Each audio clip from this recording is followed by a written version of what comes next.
47% who are with him, who are dependent on government, who believe that they're victims, who believe that government has a responsibility to care for them, who believe that they're entitled to health care, to food, to housing, to you name it. But it's an entitlement, and government should give it to them. And they will vote for this president no matter what. And I mean, the president starts off with 48, 49, 40, he starts off with a huge number. These are people who pay no income tax. 47% of Americans pay no income tax. So our message of low taxes doesn't connect.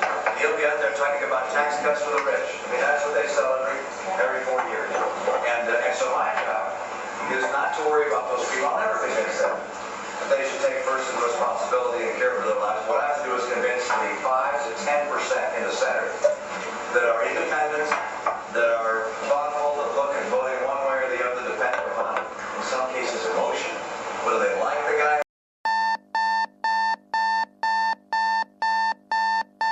These vesselized windmakers possess volume comparable to a fraternal Dr. King stepping on Enodiko to show his heavenly gratitude. I'm the Geppetto of my consequent future who puppeteers these uplifted writtens or paper origamis until the one who needs it regards it as no wisdom as I have. And through this gift, I am able to write my response to Dr. King's letter. For I too have seen the world, and I'm here to relay how it's not fair nor Cubanic. I've recognized how our police men are starting to display these Nazi countenances. Hacking into Bolden booths in South Georgia to seize our promised triumph through not happening miscalculations. Replacing our and history with these cultural explanations and making visibility of Jesus' face when God commanded us not to imply that who he is described in a book is a white lie. We seen the truth about everything except who's the devil, and since he was kicked named backwards out of heaven where he's lived, it is our ways. Do what you can before they do what you can. Hi. How can I start? I hope and pray that a lot of you college students do have your voter registration card. It's very important that you guys vote because it does reflect on you guys just as much as it does, the whole society. College students, like myself and my family, doesn't have the financial, needs to get to college. I'm right here now sitting filling out financial aid forms. And however, if you put the wrong person, I'm not going to name any names. If you put the wrong person in office, this right here will be available for my child, and I need this. So, whoever you decide to vote for, I hope you get your facts in order. I hope you really pay attention to what they stand for, and really get all the information you need and vote right. And please take time out. I don't care what's on your agenda for that day.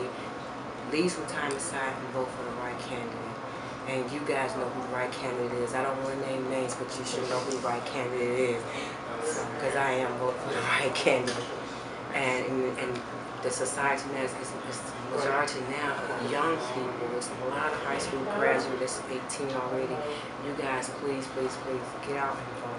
So you got time to party, take time out to get out on election day and vote. This year's election is super important because as young people, we have to start building a foundation for what our future is going to be like.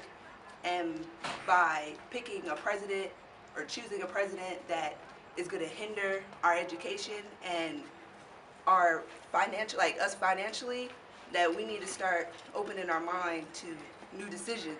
And Barack Obama is giving us those new decisions. Voting to me is very important because a lot of us talk about change, but none of us have been about change. We always think how we need this to work or we need that to work. We want better communities. We live in low, at-risk income communities, but there's nothing we're doing to positively affect it. We're not writing our senators, and we don't even know who our senators are. If we want change, we have to step up and be the change that we expect to see in the world, and it starts with one person at a time. I voted. I don't know about you, but it's a guarantee that you must vote to expect change.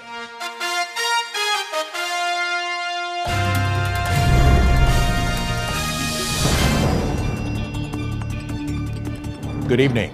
At the top of the hour, here's our news roundup for April 29th, 2013, the 100th day of the Romney administration. In our top story, President Romney marked today's milestone by signing into law his major tax cut bill, which sharply lowers rates on corporations and the wealthy, while millions of retirees, students, and veterans could face a tax increase. In world news, China reported stronger than expected growth in manufacturing, which both Chinese officials and independent analysts attributed to recent changes in U.S. tax law, incentivizing American and multinational firms to relocate operations overseas. Back in Washington, the Supreme Court decided it would soon hear arguments in a case widely seen as a vehicle for reversing Roe v. Wade, which legal experts say is all but certain in the wake of President Romney's first nominee joining the High Court. And on Capitol Hill, Senate Majority Leader Mitch McConnell says he's secured the votes to pass the Republican-sponsored bill that turns Medicare into a voucher system. Senators Murdoch and Akins said they would provide the decisive votes after the bill was amended to include new restrictions on access to emergency contraception. Reporting from Arizona, Rachel Chu talks to a family that 3 months after the repeal of Obamacare is feeling the impact as their insurance company denies coverage for their daughter's pre-existing heart condition. And in a special two-part story, we'll hear from Betty Brindley in Chicago about what's next for former President Barack Obama as he gives the new administration the customary space to implement its starkly different agenda. And from Des Moines, E.J. Moss looks back on the surprisingly low turnout in last year's election and meets one Obama supporter who wishes she had done more.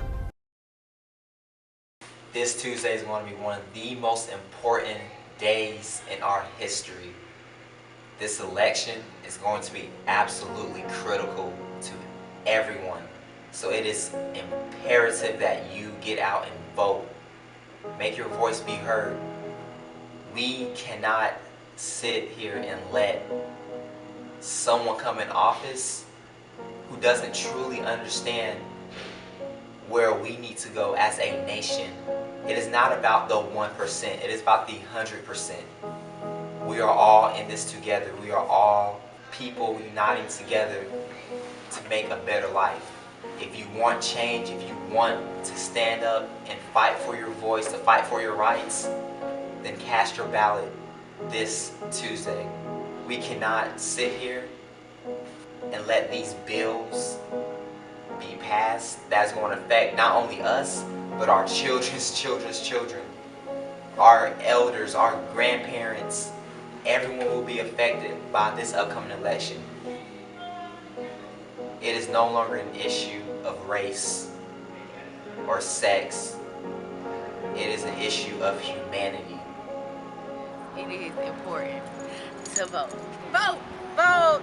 Go vote. Please go vote. This Tuesday, regardless if you are Republican or Democratic or Independent, vote.